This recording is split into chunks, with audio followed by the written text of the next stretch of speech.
to go away. This used to be a free country, you communist. You're a communist. I'm a communist. I'm a communist, yeah. What are you, a moron? Go Must away. be, yeah. Go Talking away. to you. Go away. You take photos to put onto websites to incite people to hurt people. No, that's what your people do. To incite people to That's what your violence. people- No, we don't. I disagree with You violence. don't take photographs of me. Off you go. Why? Or what? I don't care, mate. Okay, don't worry. Hello, mate. Let the lady through. Come on, you thugs. Off you go. I know what you want to do, be a martyr. Just go up the Don't be road. Martin. Let's do a bit of filming. Just go up the road, right? Just go. You'd like to give us an interview, Cole? National front, right? Yeah, fine. It's national front. Do whatever you do. He hangs around with people tonight, right? Tony Martin, who's banned from Facebook. You ask your governor. How do you feel about the Labour Party wanting to replace the white working class? Oh, you are National Front, aren't you? That's right, yeah. You're a fascist, you don't talk. Well, no, I'm not actually, but I was just willing to ask you a question. I don't talk to Nazis, mate. So. Okay, fair enough.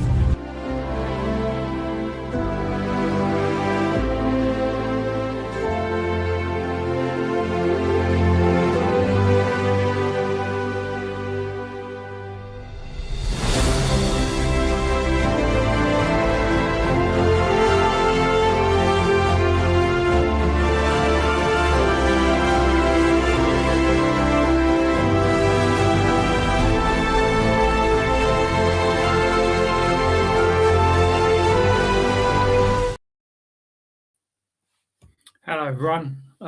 What's happened there with the camera? Is that camera not working? Is my camera moving for anyone else? I'm having camera problems, yeah. Just a second.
Hi everyone. Thanks for coming on. I'm just still messing around with the camera a bit here, really. I don't know what went wrong then. I had my GoPro set up as the camera, and that's played up. So let's get that a bit better there. Sorting that out. Here's a bit of a mess. I take it everyone can hear me properly now and see me now. Is everything good? Yeah, well, thanks for coming on board, everyone. Like I said, sorry about the camera messing up to start with. I've got to press. I see that Robert Jenrick has now defected to deform or reform or whatever you want to call them. I only just caught up on that just before I came on the show. So yeah, it's to be expected, really. Farage seems happy to have anyone from the Tory party joining Reform. And with Jenrick, it appears that he was thrown out at first by Kemi, as Farage calls her. He's on first name terms with her. They're pretty friendly, aren't they? And I noticed I've only watched a couple of minutes of the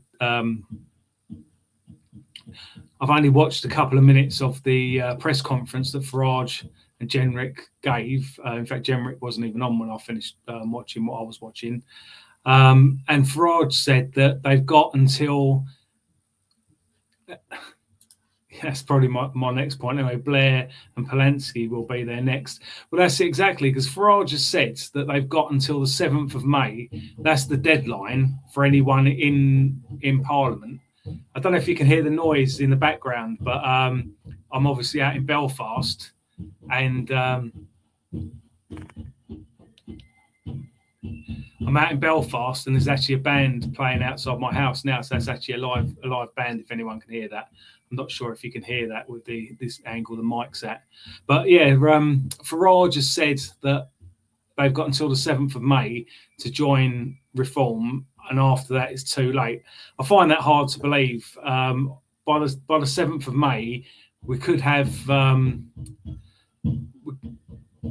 nearly 3 years until a general election. So I find it very hard that he's not going to let anyone come over from the Tories, any MPs, to Reform after that. I think he's just setting a false deadline just to try and rush them along. I don't know when Jenrick was originally planning to jump ship if he hadn't been pushed by Badenoch, but it goes to show how they're all the same. Because surely you would have thought that anyone leading a political party would treat everyone coming from another party on a case-by-case basis. There's people that we'd love to have in the National Front, and there's a lot of people that we wouldn't want to have in the National Front. So for Reform, it seems very strange. I think they're probably looking for quantity over quality, and they'd accept anyone who's a sitting MP. Even ones that aren't. It could be Tony Blair going over next.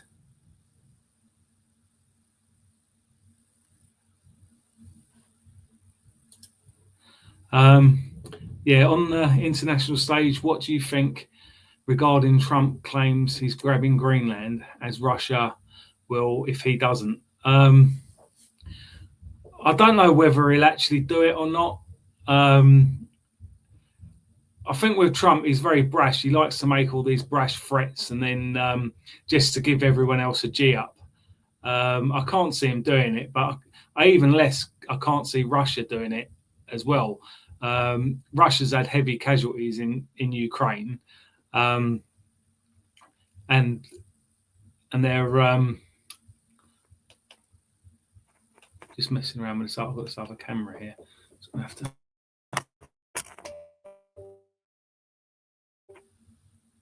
That's better.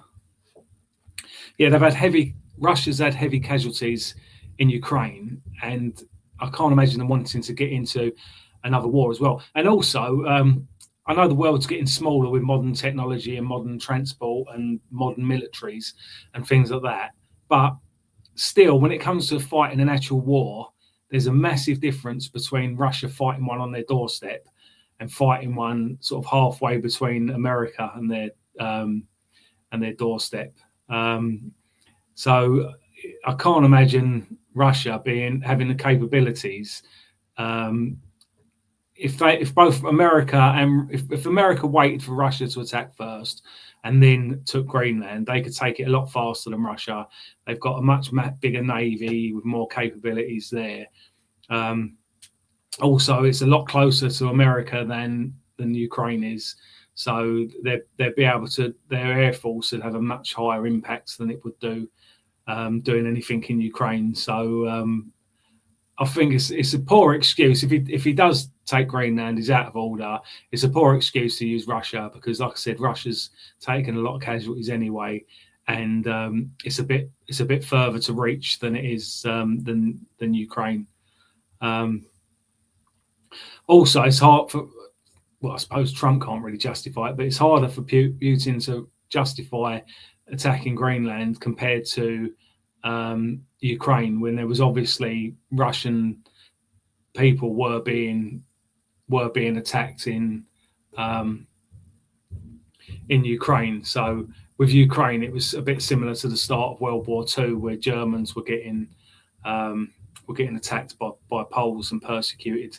So hopefully it's all talk with Trump. He likes, like I said, he likes to be all brash and give people a scare and things like that. And hopefully that's what he's doing now. I don't know why I suppose I do know. We're putting troops there obviously to be a deterrent. But if America does try to invade, or if America does invade Ukraine, the best thing is just to get our troops out of there, because they just get obliterated. I'm not saying our troops aren't good, but I mean with the technology and the resources that America's got, they won't stand a chance. Yeah, that's exactly what I was saying. I don't think they've got any interest in Greenland. Yeah, I can't. So hopefully, like I said, hopefully with Trump, he's just being brash and he won't actually do anything. But if they genuinely believed that that Russia intended to invade Greenland, they could maybe put some troops there with permission. If not, just get prepared to go in there straight away. But Russia isn't really a threat on the world stage unless they're attacked first. People have said it for years. America's got all these bases around the world, and Russia's got like a couple. If there was any sort of conflict with Russia, it'd be over Iran, I would have thought, maybe trying to support them. Again, the West has been overthrowing countries like Syria, Libya, and at the moment I say we because whether we're consciously part of it or just part of it anyway. We're overthrowing Iran at the moment. Again, with Iran, I'm not a big fan of Ayatollah Khomeini, and I don't think anyone else on here is. But without a proper plan to replace him, I think it's a bad move to do anything against him. You've got the same thing with both Iraq and Afghanistan, where the problem wasn't invading them. The problem was not having a plan of what to do afterwards. A lot of these countries aren't ready for democracy, and you're just going to replace one dictator either with another dictator or with absolute chaos. So it never ends well. The nearest thing to a success is when a Western country lands up colonizing them for generations. But again, there'd be people crying out over something like that happening. So I think it's best with Iran just to leave them to it. I personally think China's the biggest threat at the moment to the West, excluding people having undue control over our own governments. But from an actual foreign country with military might, I think China's the biggest threat.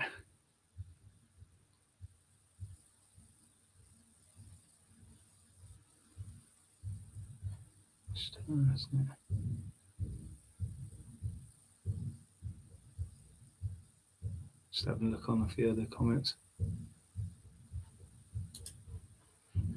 My enemy is not Russia, it's the Labour Party. Yep, that's agreed. See, really, NATO should have, in my opinion, NATO should have been packed in when the Soviet Union collapsed. NATO was obviously formed to combat the Soviet Union. When the Soviet Union broke up, there was no longer any need for NATO. But since then, NATO has pushed in towards Russia. There was an informal agreement, I think, with John Major at the time when the Soviet Union broke up, and that the European Union and NATO wouldn't push into the Eastern Bloc countries, and that's obviously happened.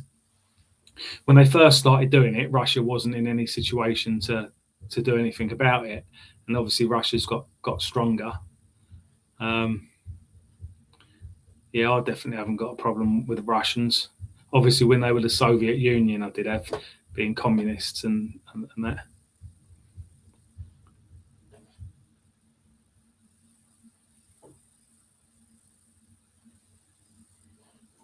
Is this what we're talking about now?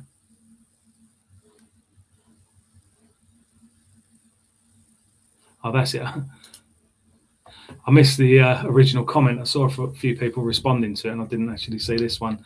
Any opinions on Nick Griffin's recent podcast? I haven't actually seen it. I'll have to have a look at that. What's everyone else's thoughts on it? Has anyone got any issues with that?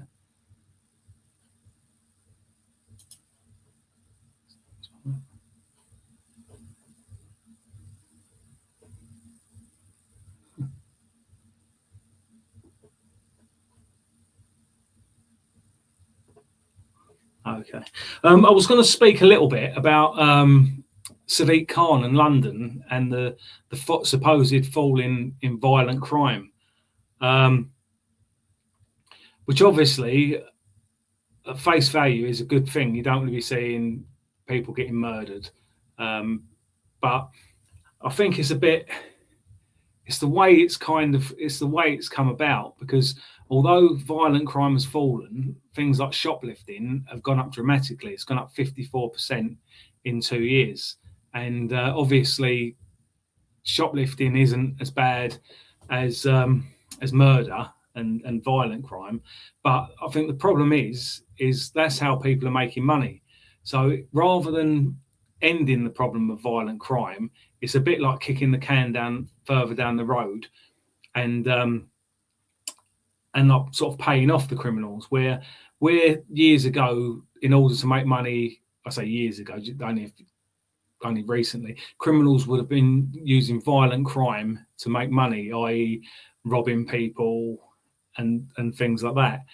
And but now what's happened is, where the police have stopped attending shoplifting, it's a lot easier for criminals to be shoplifting, like druggies, that is, to be shoplifting and selling the stuff that they steal in order to buy drugs. And then the drug dealing is obviously still going on. But I think where the problem is, obviously shoplifting is, like I said, better than violent crime. But the problem is, eventually it's got to stop. It's only a temporary solution to the problem. So violent crime's gone down by a little bit. I say a little bit, quite a bit, but a little bit in comparison to how much shoplifting has gone up. So eventually someone's going to have to stop the shoplifting, or else more than half the stuff in the shops will be getting stolen. The prices of just ordinary food will go through the roof, and people won't be able to afford to eat. So eventually the shoplifting has got to be stopped. So then the criminals, in my opinion, will go back to committing violent crime rather than just doing the shoplifting. With really the underlying issues, i.e. immigration, no respect for law and order, and criminality, need dealing with. Also, another reason why violent crime may have fallen is you've got and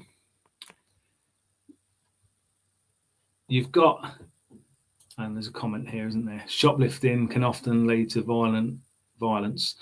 Then the stats is probably recorded as shoplifting. Yep.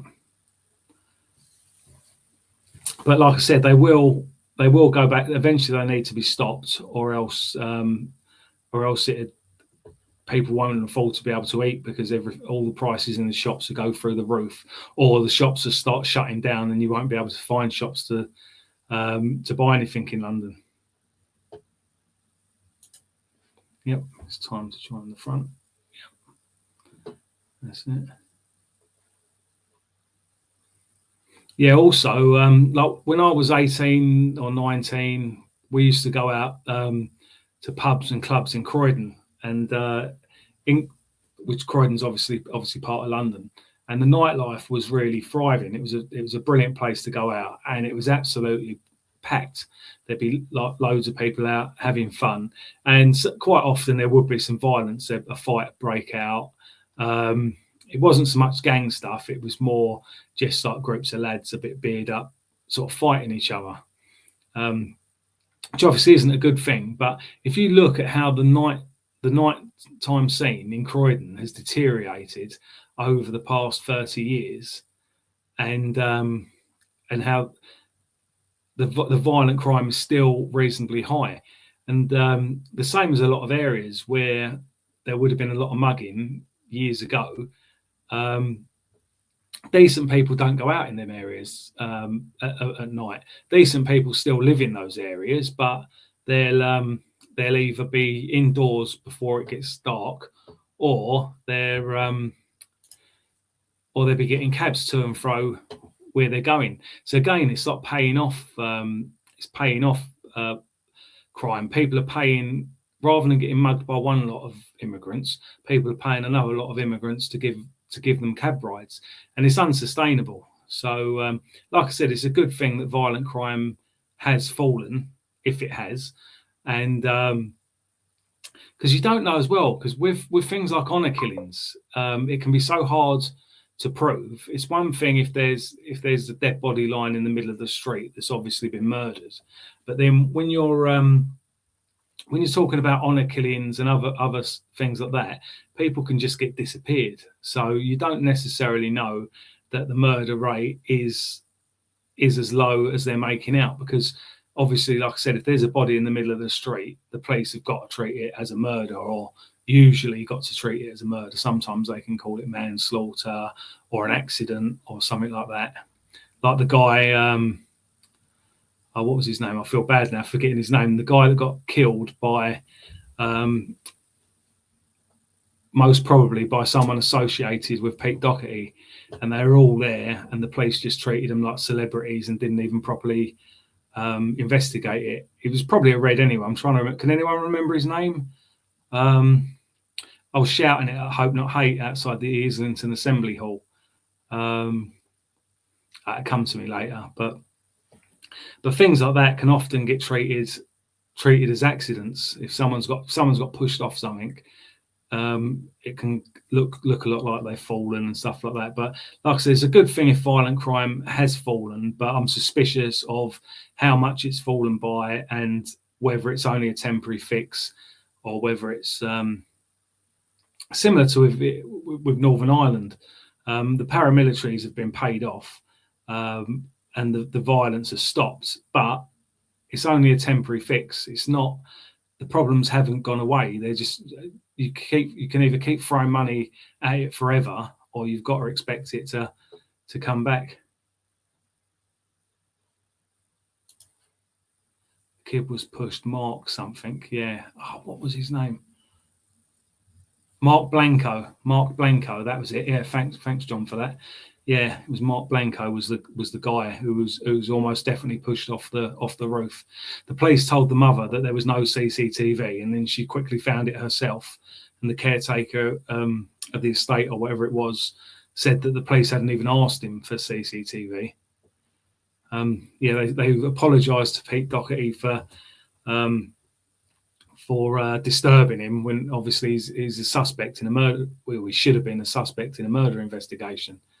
It's unlikely he would have pushed him off himself, because people like that don't do things themselves. But it definitely looks suspicious. The death. I saw the program on Channel 4 about it, and it definitely looks like it was definitely looked to me like it was at least manslaughter, if not murder. That's it. His poor mum still campaigning for justice. And that's the other thing as well of Hope Not Hate. They're willing to associate with people like Pete Doherty. Fair enough with Liron Velleman. They probably had no idea what he was up to. But they know what Matthew Collins is like. They know that he sexually harasses people online. They know what Pete Doherty is like, being involved in 3 suspicious deaths. And yet they're happy to associate with those people. I'm almost definitely, I'm going to fly back to London especially for that. I'm going to go to Liron Velleman's court case, to his sentencing. It's meant to be on the 10th of February, and I'm pretty sure what I'm expecting is that they're going to say in his defence, or as a mitigating circumstance, that he's done loads of work combating the far right, and they give him a more lenient sentence because of that. I think that's about that with that. I've done a few more videos this week. I've put a couple up today. I'm going to try and do at least one video, maybe 2 or 3 a day from now onwards. Try and get things rolling a bit more with this YouTube channel. Also, we're going to try and do a few more things on the National Front YouTube channel. I'm going to do a similar, not similar, I'm going to do a different sort of podcast on there, which will probably be about once a month to start with. And I'm going to have guests on there. So I'm going to start having guests on here as well, but I'm going to pre-record it rather than doing a live stream like I'm doing now on the National Front one. We're going to pre-record it and then put it up about a week later. So hopefully we can get the ball rolling with that. We've got a leaflet that's sort of half ready now, so we'll be having some leaflets soon. What I'll probably do is I'll probably share the leaflets on social media before getting them printed, so that anyone can have some say in what they think of them. I'll tell you what I could do with some bullet points. It's not worth putting it in the live chat, but on Sunday, once I've uploaded the podcast version of this, if we put up if people put comments about like what we could use for bullet points on the back of a National Front leaflet, i.e. things like breaking up the BBC into separate entities and selling it off, bringing back the death penalty for the worst sex offenders and murderers and things like that.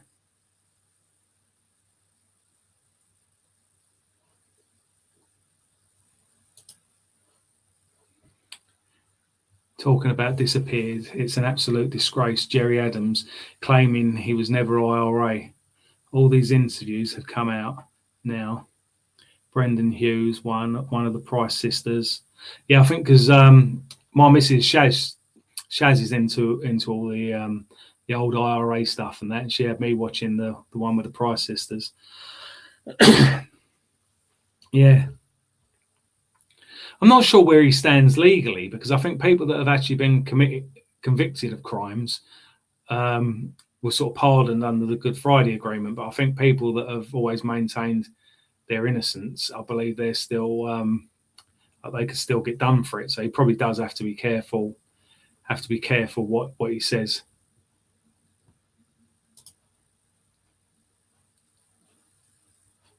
It's absolutely sickening as well, the way they're trying to hijack the Palestinian cause. Obviously, I'm out in Belfast now, and you hear all the things that they're talking about.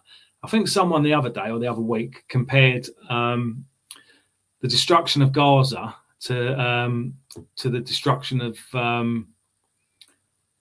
was it Cork? Yeah, I think it was Cork by the Black and Tans, and I thought, oh, surely it couldn't have been anywhere near that bad. So I looked it up, and there was like no immediate casualties from Cork. So you've got like probably over 100,000 people killed in Gaza, and then no one killed in Cork, and they try and compare the two things. And NECAP as well. I need to catch up with what's happened today, because I believe they were back in court today, or one of them was, over supporting a prescribed terrorist organisation. And again, they posted on X that the worst terrorists. I'm paraphrasing now because I can't remember the actual tweet, but that the worst terrorists in the world were the British state. And it's like, how can you even compare that to what Israel's doing now and what the IRA were doing previously, and things like that? It's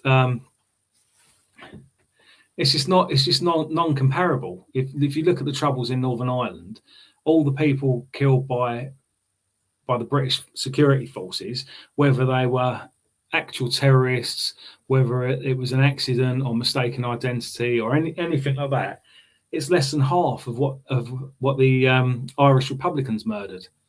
But yet they don't see it like that. Same as with the pubs and that.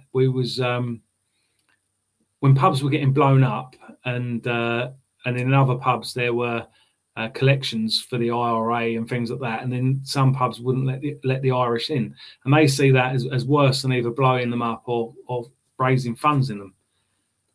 Shaz always says it, that they're offended by everything, ashamed of nothing.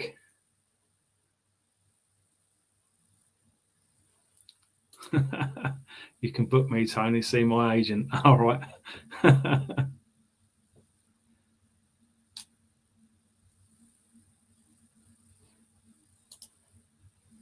If you go Ryanair and book in advance, it's 30 quid return. That's pretty cheap, isn't it? Yeah.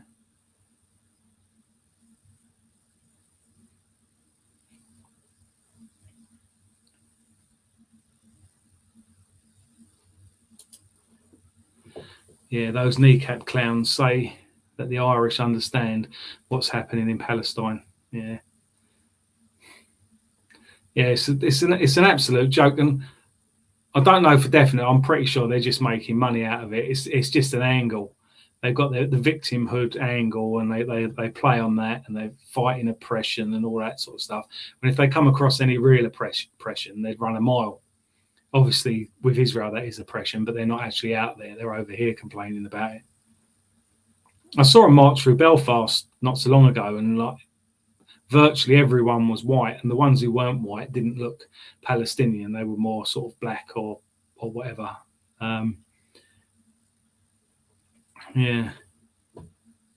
And again, they were trying to compare the two, trying to make out that the mass murder that's going on in, or has been going on in Gaza, is the same as the troubles over here.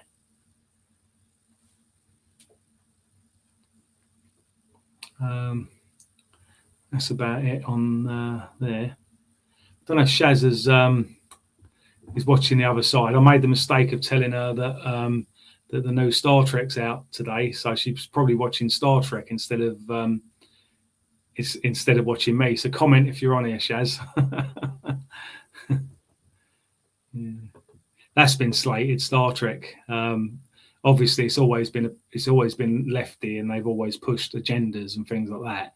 But the past few shows have just been getting worse and worse as they go on, and it looks like, from what I've heard, the new one, Starfleet Academy, is meant to be even worse than previous ones.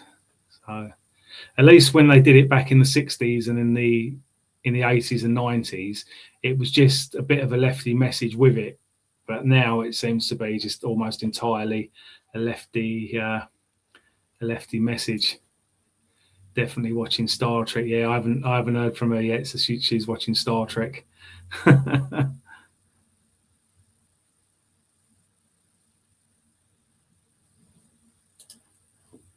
Oh, that's the one. Yeah. I usually fly EasyJet. I did have the when I was flying more often, I had the annual thing for it. So I got like extra hand luggage and picked my seat and speedy boarding and all that stuff. But I've let that expire, so I won't have that now. But it's not much dearer with EasyJet. You can get it for like sort of 30 quid each way.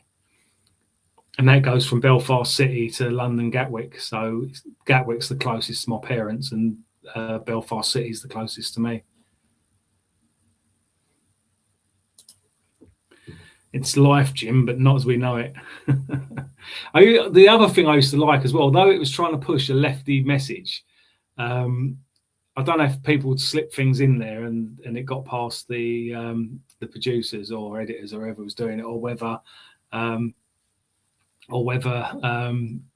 it was just a mistake. But you had like Cisco in, I don't know how many people watch Star Trek, so I won't keep on about it too much, but in Deep Space Nine, bearing in mind this is meant to be about 500 years after the end of the slave trade, and he's still banging on about it, and then you've got all these different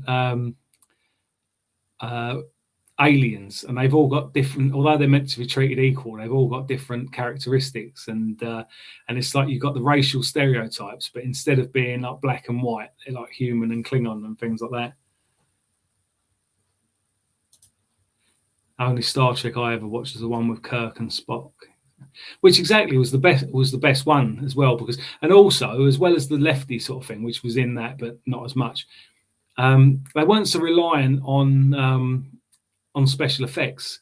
It was mainly just acting. They built miniatures for the ships, and it was mainly acting, and it was good fun. But now, like the new one that's coming out, the special effects are a lot better, but it doesn't last. If you watch a film that was made 30 years ago or more, and they relied more on the acting and things like that, and you can watch them again and again, and you can watch it 10, 20, 30, 50 years later, and it's still a good film. But the newer films come out that are reliant on special effects, and you think, when you first watch it, you think, oh wow, this is brilliant, and then you watch it 5 years later and you just can't watch it again, because the the special effects have lost their edge. The acting and the storytelling didn't have it in the first place, and it expires a lot quicker.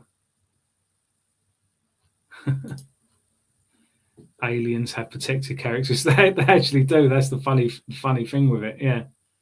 Someone part there. Have you discussed Jenrick yet? Yeah, I discussed him briefly. I don't know too much about it. I know that he got outed by Kimi Badenoch because I think he was trying to do something a bit underhand before leaving, from what she said. I assume it's true because he's gone straight to reform as soon as that happens. So it goes to prove that reform will have anyone.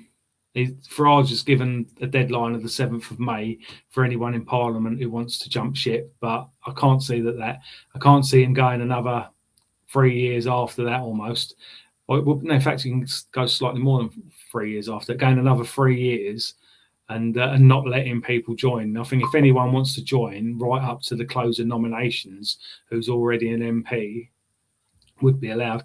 And the fact that he will have just about anyone, when you've only got to look at virtually any MP. Obviously, we know the ones that have been front bench and that are well known. But even if you just to look at some back bench MP, all of them have done and said disgusting things. Like my old MP when I lived in Croydon used to be Steve Reed.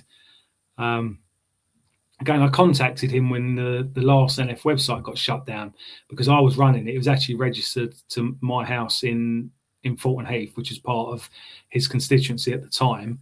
I knew he wouldn't do anything. He's a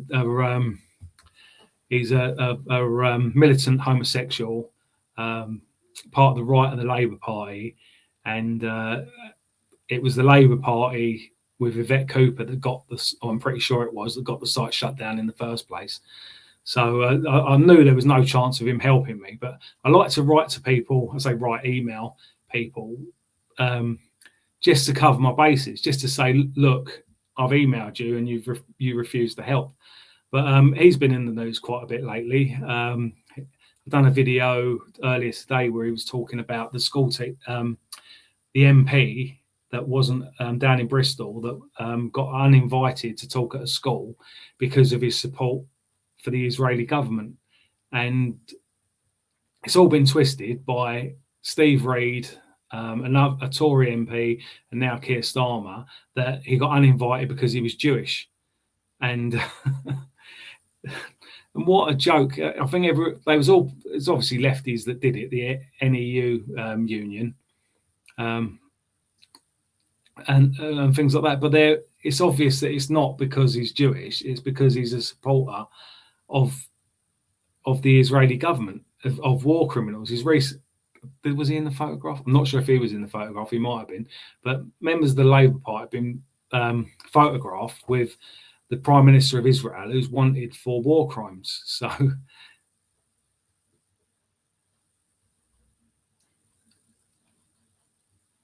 yeah.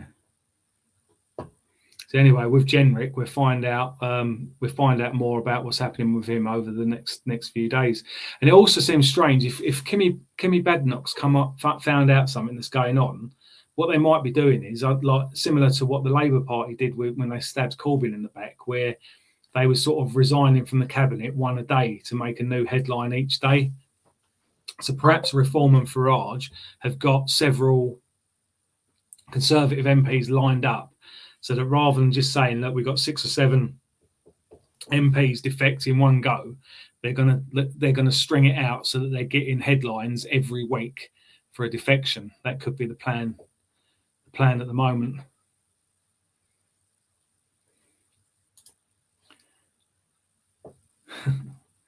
They could get Lenny Henry on.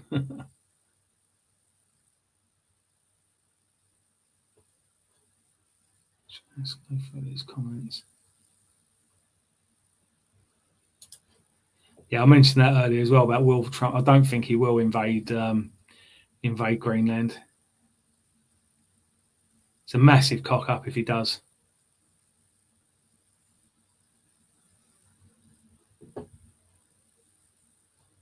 the legal fees.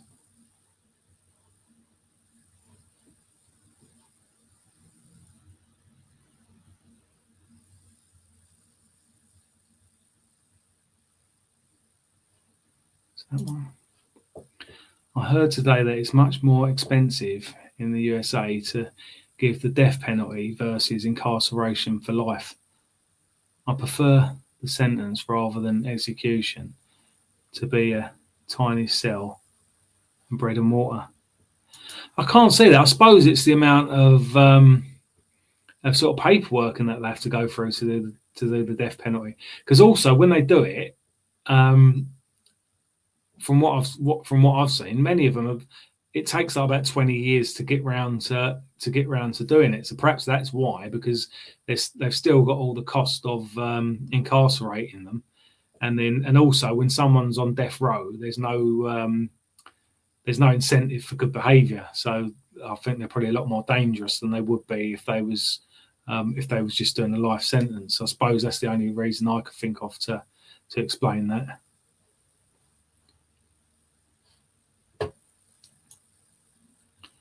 Does that say why? Yeah.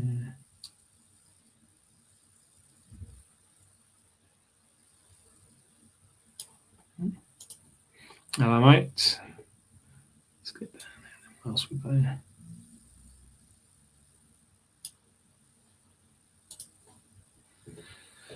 And Farage said, "Never trust a Tory. He's a Tory himself." Exactly.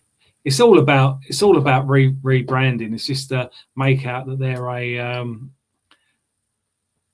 that they're different. They know people have had enough of the two party state, and rather than letting the people vote for someone new, they just reinvent themselves as the Reform Party. I remember in Croydon, I think it was I don't know if it's the last. It was probably it's probably 4 years ago at the last council elections. The Labour Party were putting out a leaflet saying, "Vote for change in Croydon, vote for the Labour Party." But they were the incumbent party at the time, and I remember pulling them on it. And they tried to say that most of the councillors aren't restanding, but then I checked it out, and they were. But what they'd done is they'd switched some of them around, so they were standing in different seats. So they was basically, a lot of people would probably look at the leaflet, and because where Croydon's shifted a few times between Tory and Conservative, they would have probably thought that it was the Conservatives that have been ruining the town for the past 4 years when it had actually been Labour. And then also other people who knew it was Labour might think, oh, they've changed my local councillors, they must be getting rid of the whole council, and they weren't. So it's the absolute trick. They're relying on, first of all, people not knowing or not thinking about it, and they're relying on the compliance of the press. Because if we tried to pull something like that, if a nationalist party was lying blatantly like that, we'd get pulled all over the place for it. It'd be in all the media, and we'd get ridiculed for it. But when they do it, they just let it slide under the table.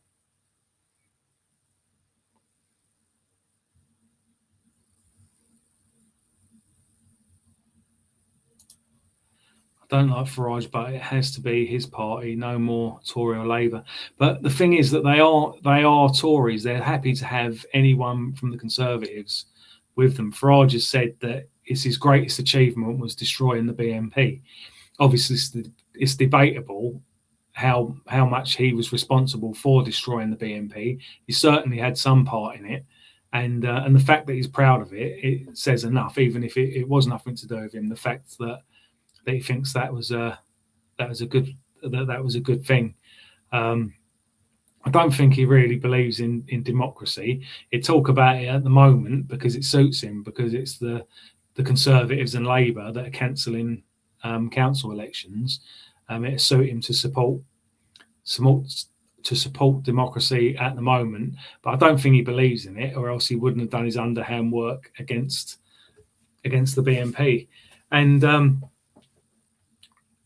And again, all the foreign money that's involved that they're getting, hope not hate, a right to pull them on it. Although the irony is that hope not hate have been doing it for years. They've been getting George George Soros money and things like that. And then as soon as someone else gets it, then they're up in arms about it.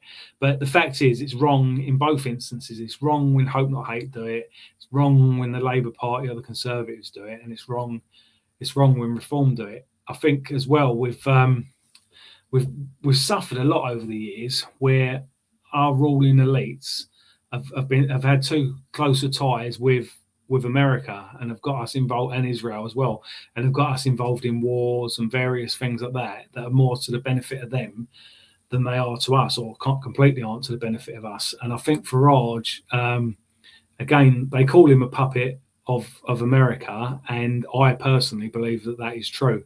I've never actually met the man. I've never spoken to him, so I don't know any more actual facts than anyone else. But from what I've observed, it seems like he is. That one there.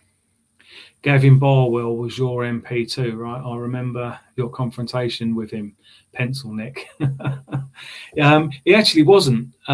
He was my parents' MP. I used to live in Croydon North, and my parents lived in Croydon Central, and he was the MP for Croydon Central, although that's debatable as to whether he actually got fairly elected or not, because I've seen evidence that would suggest that he overspent on both the two parliamentary elections that he supposedly won. So he more bought them than won. The first one, he got pulled for not putting certain things in his expenses. Someone else pulled him on that, not me. And then he changed them, but he was still just under the limit. But then I looked into it, and there was a hustings that I'm pretty sure he didn't declare. Because I spoke to another candidate that spoke at the hustings, and they didn't think any candidate declared them. I could be mistaken, but this is just from what I've heard. And I believe it's still the law now, but it was definitely the law then, that with hustings, if a hustings either invites all the candidates or a broad spectrum of the candidates, you don't have to declare it on your expenses. But so even if they so if they just say, "Oh, we're only inviting the 3 or 4 most prominent candidates, the ones who've got the best chance of winning," nothing to do with their political beliefs, just the fact that they're the ones who are highest in the polls, and you don't have to declare that because that's supposedly a broad spectrum of candidates. But if you specifically miss out a candidate and invite all but one candidate or all but 2 candidates or something like that because of their political beliefs or policy or something like that, then that counts as campaigning. And the cost of the hustings, say it comes to like £5,000 or £6,000, should be split between all the candidates that attended it, which should have happened in the 2010 Croydon Central hustings. I don't know whether it did or not. Like I said, I don't think it did. But again, things like when there was the Croydon North by-election 2 years later and Richard Edmonds stood for the National Front, with that, I think there was, I'm trying to think now, I think there was something like 8 candidates, and I could be wrong with the numbers, but they invited the 4, what they call the main candidates, which were the ones higher in the polls with the most chance of winning. So although Richards wasn't invited, and because other candidates were also not invited, and because it wasn't due to political policy why we weren't invited, that they wouldn't have had to declare that on the election expenses. That was the election that Steve Reid won, that by-election, to become the MP for Croydon North. But yeah, I had several run-ins with Barwell. Again, the expenses, I caught him out on the second time round, where he wrote a book that completely contradicted, this was 2015, that completely contradicted his election expenses. He said one leaflet they only put, I'm guessing, I can't remember the exact numbers, but he said they only put out 80% of the leaflets, so he only declared 80% of the cost on his election expenses. If he declared it all, he would have been over the limit. But then in his book, he said that they put all the leaflets out, one to every house in the constituents, in a single day with, I think, several hundred volunteers. which would have meant that they put out all of the leaflets and not 80% of them. So his own book contradicts his election expenses. So do you believe Gavin Barwell or do you believe Gavin Barwell? One of them's lying. And the police, I reported them to the police, and they'd done some sort of investigation, and they got back to me to say they couldn't find any evidence and were dropping the. Well, it wasn't even charged. I don't even think he was charged. And I've done a freedom of information request to see whether he was interviewed under caution. Bearing in mind, I understand them not wanting to give information out about general citizens, but bearing in mind he was a member of parliament, I think it would have been fair to say whether he was interviewed under caution or not. But they wouldn't, because they didn't want to cause him any stress. They wouldn't release that information when you compare that to what they've done to other people.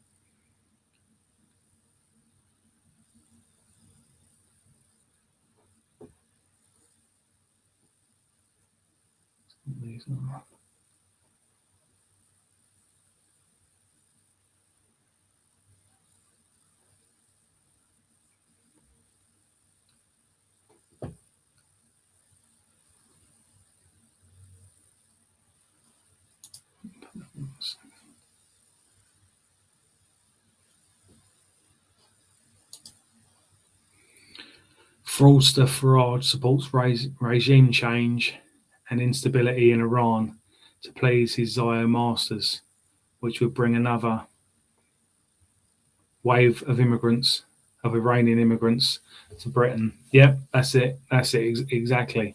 It's very rarely in our interest. Like when I debate the far left, and often they won't speak to me, but when I do, the hardest sort of thing to argue or to defend is like they say, or what they say to justify the refugees coming here is that we caused the wars in the first place.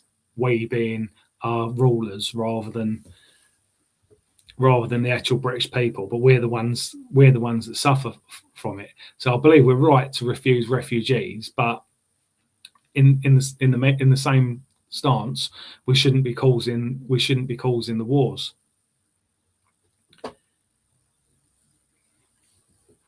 Yeah. The same with Israel as well. You've got the Palestinians who want to be able to return to Gaza, and then you've got the Israelis who want to open the border to Egypt, but only one way, so they can leave and not return. Oh, someone's late. I think Shaz has turned up. How was Star Trek, Shaz? We was talking about you in your absence.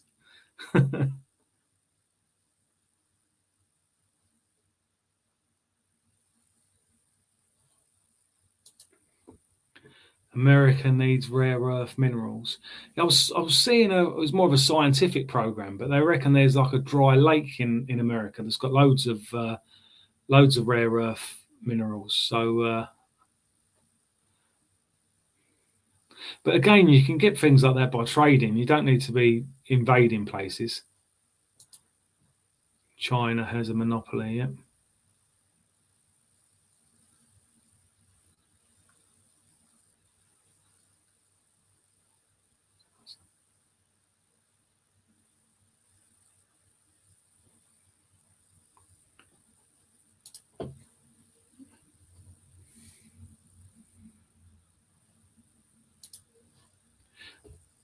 Put him back in the jungle. We loved it. I assume that's Farage.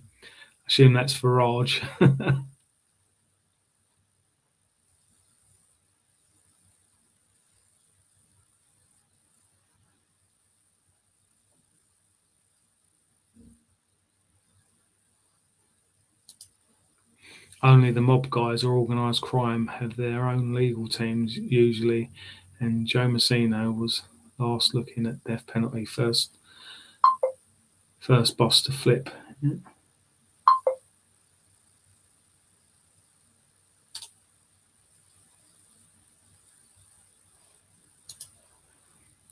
Trump is thinking long term. He does not want the horrors of polluting Europe, polluting America. Yeah.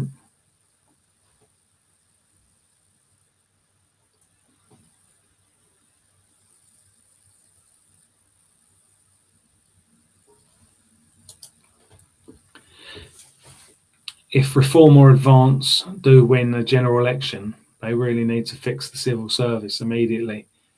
It will be a miracle if it happens. Again, I can't see them doing it. I think what they'll probably do is they'll probably just do a massive slash on spending in order to cut taxes for the rich. I don't think they're going to do anything for ordinary people. A few things might help us a little bit, but I don't think they've got any real intention of helping ordinary people. I think they've got utter contempt for the British people. Like I said, they won't allow anyone who's been in the National Front or the BNP to join. I don't know if this applies to Advance as well, but it definitely applies to Reform. And then, but they allow Zionists to join. So Zionists are basically Jewish racial nationalists, where National Front and BNP are white racial nationalists. So it goes to show that they definitely prefer the Jews over the white man. Is National Front still an active party? Well, we're not as active as we should be. We're looking to get more active. We're still registered. We're sorting out some new leaflets at the moment, and hopefully we're arranging an AGM in the near future. So that hasn't actually been booked yet, so I don't want to announce anything yet, but hopefully some stuff will be coming up. We'll be coming up with that, and we'll try and get a few things going.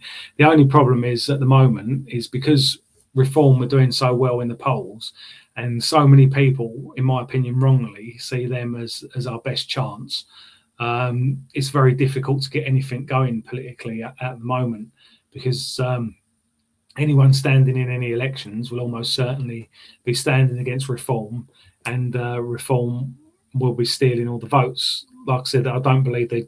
Well, some of their ordinary members are probably very genuine, but the people at the top of Reform are crooks. But the general public don't realise that. It goes back to like 1979 when people thought they could trust Margaret Thatcher, and the National Front vote fell apart then. So we're keeping things going. We will be standing candidates. Like I said, not a lot of candidates, because we don't even look to be getting deposits back, let alone winning anywhere. It's just a matter of keeping things going until Reform fall apart, or sort of hoping for a miracle or whatever. That's why I'm doing so much stuff online at the moment, because it's about the only thing that you can do, because you're sort of on a hide into nothing with elections. Like I said, in order to remain registered as a political party, we're going to carry on standing in elections, but there won't be it won't be a lot.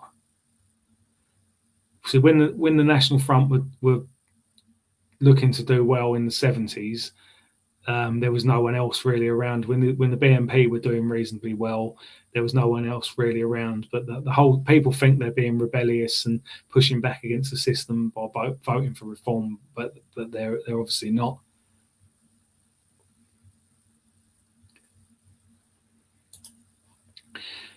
Did you know we have 200 plus Somali centres in England and none for the English? I didn't know the exact figure. I know that we've got a lot of Somali centres, Bangladeshi centres, and Pakistani centres, and various, and that's on top of the mosques and that as well. I didn't know it was 200 odd plus, but I did some research into Croydon Council, and this was maybe 15 years ago or so when the Tories were running it at the time, and they were spending something like 800 grand or a year on foreign like community centres and charities. I didn't even include mosques or churches in that, because it's not black. Well, sorry, I included specifically the black churches.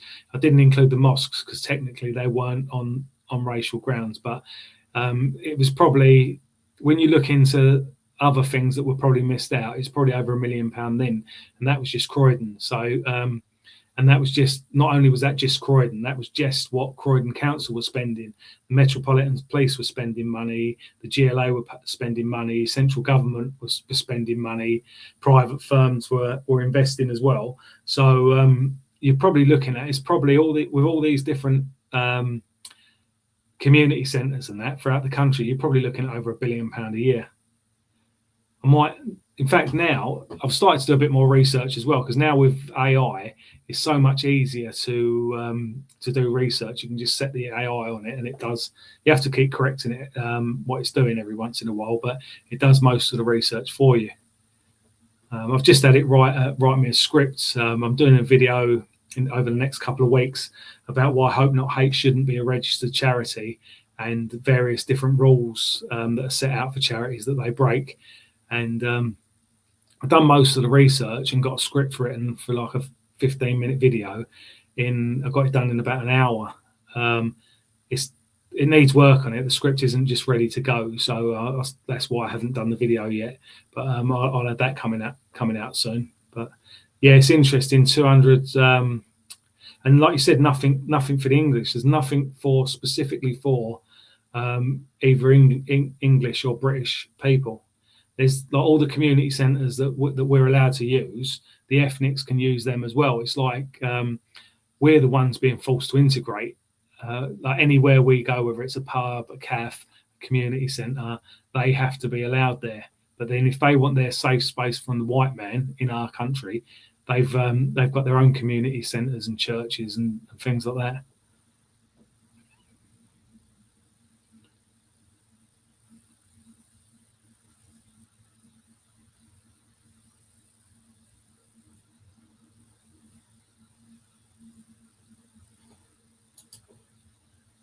My local law formed Blue Labour, extremely left-wing, yet has only Labour members invited to Trump's inauguration. Maurice Glassman, yep.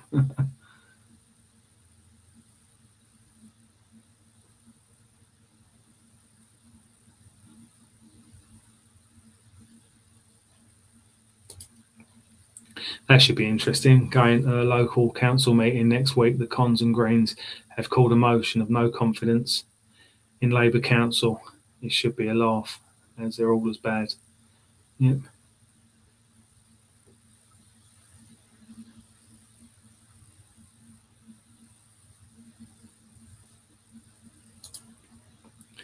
He was never voted in, but made a member of the House of Commons and became a Lord of Stoke Newington and Stamford Hill.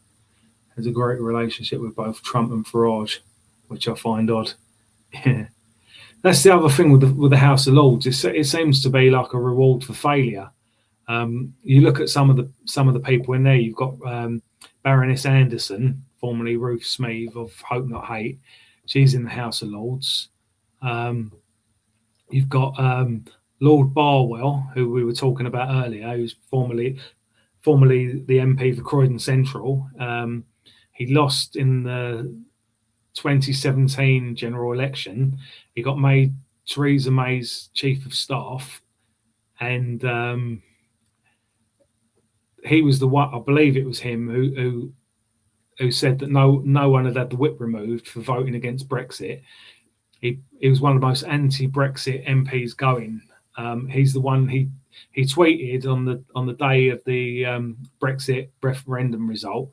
He tweeted, "So glad my town didn't follow the politics of hate," or something like that.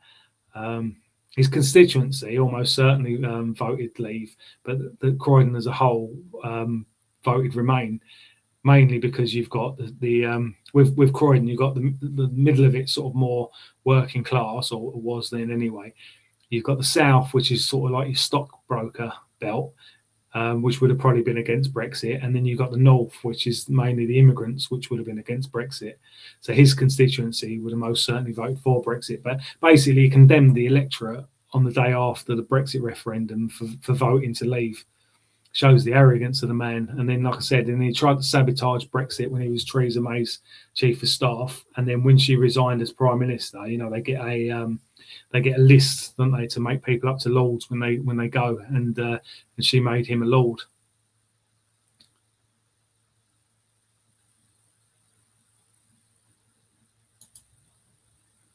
Views on Labour cancelling local elections in many Labour areas. Yep. I believe it's a matter of cowardice, because from a political point of view, they're probably better off letting Reform win some councils, because I suppose it probably comes down to the funding, because Reform will most probably mess up in those councils, and it'd actually help Labour for a general election. If because at the moment I know Reform have got some councils, but they haven't got much accountability. It's very easy to second guess. I know that's what I'm doing as well. But for people like Nigel Farage and that, they can sit in the House of Commons and just keep second guessing all the time, and it's quite an easy job, especially when they're ahead in the polls, and they can look good very easily without having to actually achieve anything. But then they're people that are actually running councils are the ones under pressure, and if they were running more councils, they'd be under more pressure. But it probably goes down to funding as well, because this is another reason why small parties on both the left and the right have traditionally struggled in Britain, because you don't, a lot of people, well, I'll probably be surprised if I found out the full scale of it, but how much of politics is funded by the taxpayer, because obviously there's like 650 MPs and they all receive a wage. But not only do they receive a wage, they've all got 6 or 8 members of staff. They've got a parliamentary office and a constituency office, and they're staffed by basically Labour or Conservative or Reform, whoever they are, supporters. So they've got all those people on the payroll. So that's thousands just for MPs, and then you've got the Lords as well. So it's probably not as much for them, because most of them just don't turn up or do anything, but they still have assistants and things like that. They've got SPADs, who are basically paid for by the taxpayer to do research for political parties. Not obviously, we don't have any, but the main parties do. And then if you're either in the cabinet or the shadow cabinet, you get extra pay for that, and you're allowed extra members of staff for it as well. So there's so many people that are paid by that. And then if you look at all the councillors throughout the country, when I was last looking into it in Croydon, they were getting, I think it was just over £10,000 a year, but that was about 10 years ago or something. And £10,000 a year doesn't sound like a lot of money, and it wouldn't be for a full-time job. But considering that you have to attend about 10 meetings a year that last for a couple of hours, and then you've got they do surgeries, they do council surgeries, but when you look it up on the council website, it looks like they're all going to be there. But I've turned up to try and challenge councillors with things, and what actually happens is one councillor does it. So you've got 2 or 3 councillors for a ward, and then they're meant to do, depending on if it's a marginal ward, they tend to do a lot more. If it's a safe ward, they don't bother so much. But they call these surgeries, and some of them are as infrequent as every other month, or say once a month, just to be on the safe side, once a month. But then they're not all there, so they might only have to do 3 or 4 surgeries a year. So they're looking at 3 or 4 surgeries, 10 meetings, and some emails for £10,000 a year. It's nowhere near. It's probably less than half a day's work a week to be a councillor. On top of that, you've got the ones actually running a council, similar to with Parliament. You've got the head of the council, you've got the mayor, you've got the deputy leader, you've got all of this.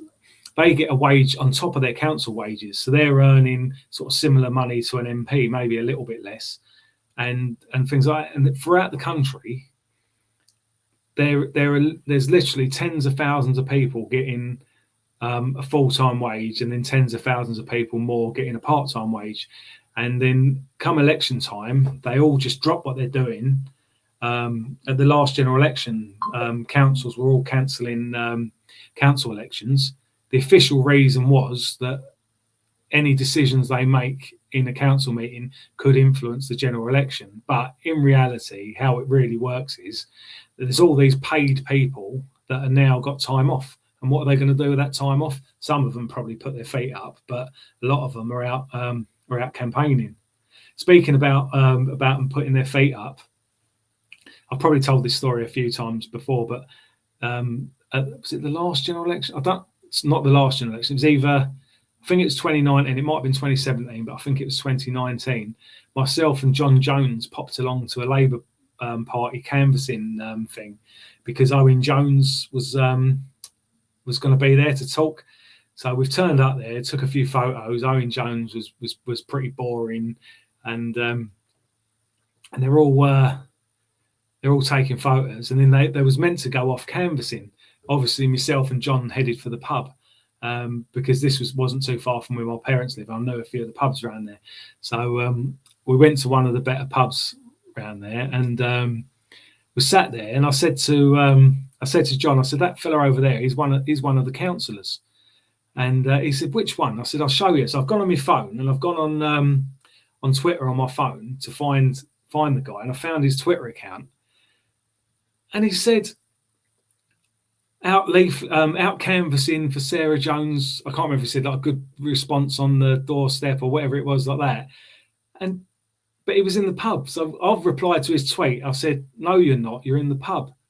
And then about 20 minutes later, he saw me and started laughing. And he said, oh, I wondered how you knew we was in the pub. But he was literally turned up to see Owen Jones. I'm not sure, this guy might be a homosexual as well, I'm not sure, but he turned up to see Owen Jones give a speech that lasted about 5 minutes, and then took some stuff as if he was going off canvassing, and then just went in the pub. I thought they'd just gone in there to use the toilet to start with, but they was in there for a good few pints. Obviously we'd done the same, but we had no intention of helping them. We just went along just to see what was going on, but we had a good old laugh about that. But that's probably in the minority. There's so many of them are probably campaigning full time, being paid for by us. In fact, it's probably worth asking if someone puts a Labour or Conservative or even a Reform leaflet through your door or comes canvassing. Ask them if they're being paid. Ask them if they actually work. If they're a councillor or an MP's assistant or anything like that. And then obviously the amount of money they get in donations as well. They've got people that are actually paid by their parties as well to be doing things. Fake charities like Hope Not Hate.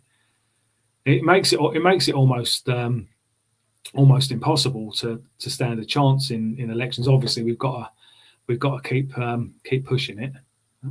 I feel I'm going to be calling it a day in a minute because we're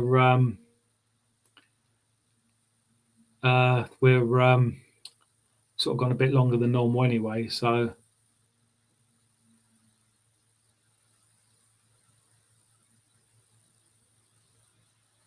what's this one? Hey Realist.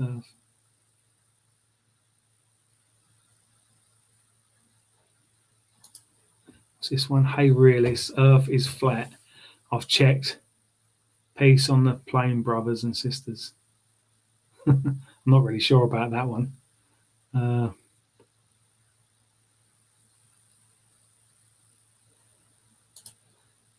Yep, the old evil Zionist druid Jerry Gable died at 88. A bit ironic. Yeah, a few people have pointed that out. And like I said before, Owen Jones, who I mentioned before, his birthday's on the 8th of August, which is obviously the 8th for the 8th.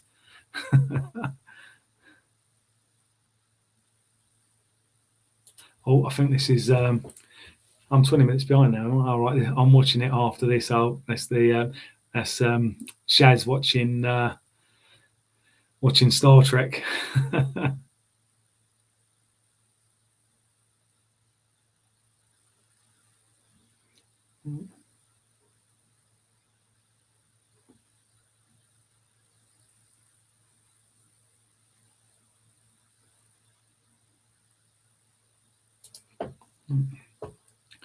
One good thing Trump saying he's going to save Europe. He said our leaders are destroying us with immigration. Yeah, that's right.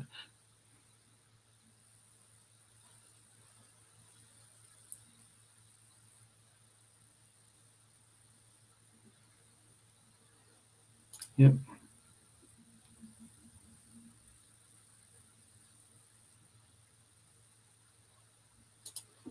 Tony, I believe the National Front will get more traction and more votes if you change the name. Sorry, but the name is just toxic. I've been told this by a lot of people, but the problem is that when you get if you start a new party, the smears start straight away. Like the National Front is associated with things that we haven't done, and the same thing would happen with either with a new party or changing the name. Marine Le Pen changed the name of Le Front National in France, but most people just still call it, or over here it's still called the National Front in the press all the time. So what probably happened is it caused confusion because the leaflets would say whatever the new name of the party is, and then in the media would still be getting referred to as the National Front, and then also people wouldn't have heard of us. And you've got things like the British Democrats. They've obviously started it started quite a while ago, but they're a relatively new party compared to us. The general public haven't heard of them, but yet they're already getting slandered. I don't believe what's being said about them. I thought it was disgusting what Hope Not Hate was saying the other day, but people will get the tainted image before they get the real image. So if we was to come up with a new name, it'd be already tainted by the time anyone hears about it. And the same if a new party started. If myself and other people associated with the National Front, the BNP, British Democrats, or anything like that were to join, then they just get slagged off. Just get slagged off for that anyway. So I understand the theory behind it, and a lot of people do say that, but I can't see it working myself. I remember Richard Edmonds said about when the BNP first started, it took ages to get off the ground because no one had heard of them. Everyone had heard of the National Front. They used to go canvassing and goes, "Oh, we're the BNP. We used to be the National Front," and things like that. So it's a struggle. It's a struggle either way. I think with the National Front, because we've told the truth for so long. If you look at all the things we've been attacked for in the past, there's all false claims about violence when everyone knows that it's the far left and the Zionists who commit the violence and not us. But for like inciting racial hatred and things like that they claim, but it's all been proven right. The things we were warning people in Lewisham about muggings back in '77 and things like that, and you look at the state of the places now. I think really, I think we can push through this, and people should eventually see the light.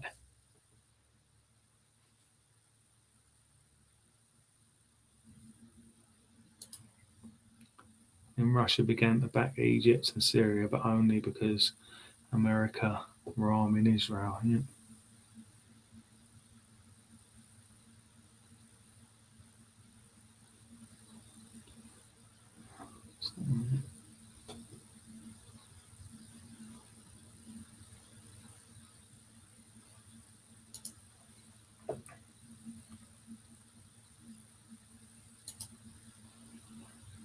Yeah, the only thing social media is good for is spreading the word. Yeah. Other than, like I said before, I had a video taken down the other day. I won't mention what I was talking about, but it was, I won't go into detail about what I was talking about. But I was talking about the IHRA definition of anti-Semitism, and I gave a few reasons why I disagreed with it, and I don't think YouTube likes those reasons.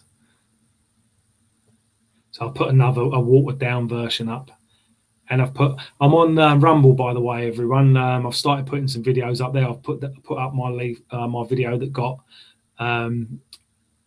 taken down, and I've started putting some other videos up as well.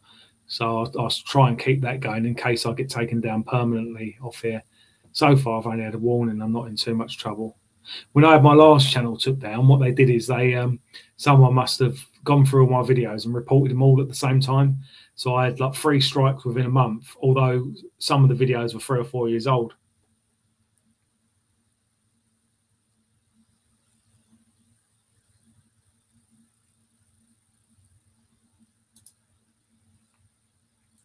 It seems to me we have Zionists in the West and another bunch in Russia. Putin himself seems quite chummy with rabbis. Yeah.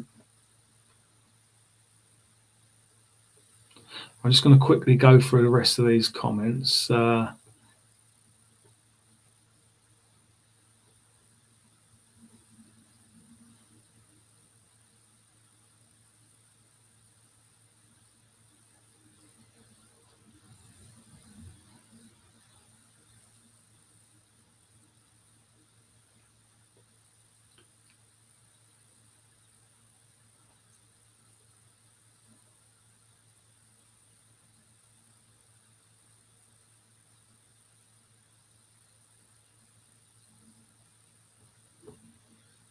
Yeah, I assume this is going back to the funding of political parties.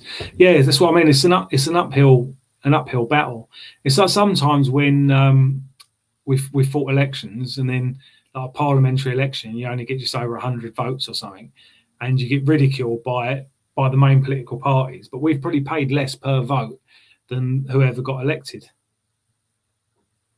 because obviously you've got the official amount that they declare, and then you've got all the in-kind donations where you've got people like Hope Not Hate campaigning on their behalf. You've got members of staff who are being paid to leaflet by the taxpayer and things like that. So they quite often probably spend more than 100, or I say spend, they quite often have spent for them over 100 grand on a parliamentary election. Obviously, the safe seats, they probably don't bother so much. But again, when they've got their members of staff, if they're in a safe seat, they're not probably going out all the time in their seat. They're probably going out in neighbouring seats to try and win marginals.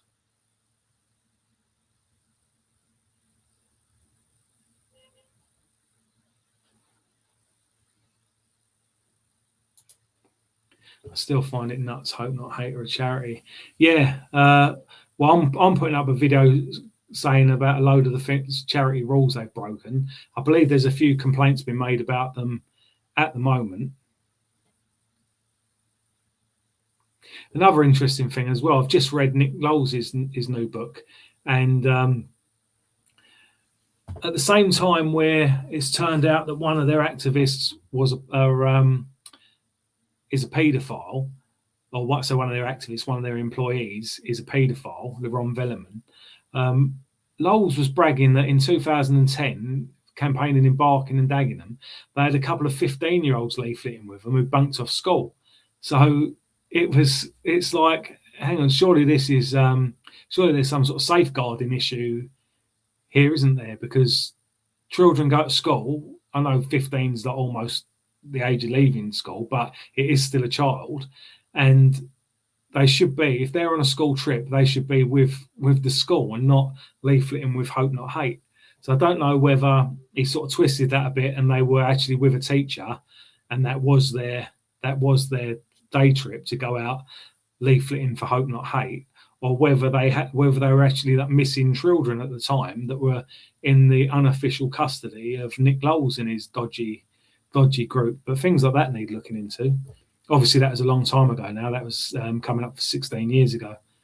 It may have even been 16 years ago. So, but they shouldn't be. If that was the National Front, if we were found to have kids that are meant to be on a school trip that are skived off and were leafleting with us, then we'd be getting slagged off all over the place. In fact, even if it was a Saturday and we had 15-year-olds leafleting with us, we'd probably be getting slagged off for that, and they'd get reported. Well, us and them would get reported to Prevent and all these things like that.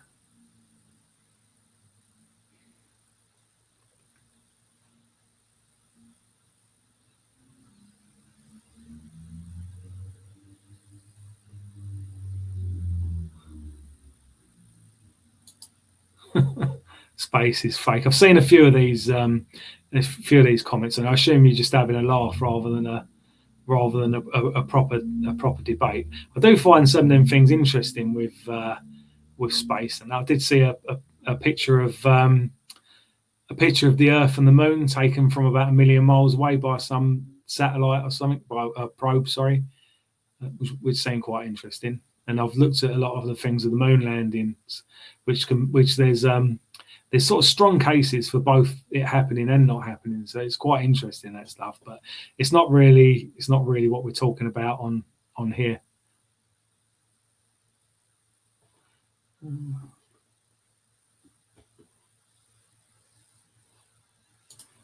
Never change the name. I assume that's about the National Front. Yeah. Yep. So I'm going to call it a day now. I'm going to have a quick look down here just to see if there is anything else to put up. But it'll be the same time next week. So 7:30 on Thursday. it'll probably be a bit quicker next week. I've got a lot of stuff going on. Hopefully my video about Hope Not Hate will be coming out about then, either just before or just after that. Yeah, probably be like the Saturday after next, I would have thought. I'm going to try and be putting videos up most days, or I'm going to try and put videos up every day from now onwards. So you should see quite a bit more of me. So please like and subscribe if you haven't done so already, and keep the comments going. Like I said, I normally put these videos, I edit them and then put them up as podcasts afterwards. So anyone who watches it, it'll be a lot quicker, because a lot of it'll be some of it will be edited out. It's quite good what you can do with AI now, editing videos. It does a lot of the work for you. So that's one of the reasons why I've been doing that. So the podcast of this will be out 4 o'clock on Sunday, and then next Thursday at 7:30 I'll be back on to do a live stream. So I look forward to seeing everyone. I say seeing everyone, I'm hearing from everyone, and you'll all see me. So thanks very much, everyone. It's greatly appreciated, and we'll see each other soon.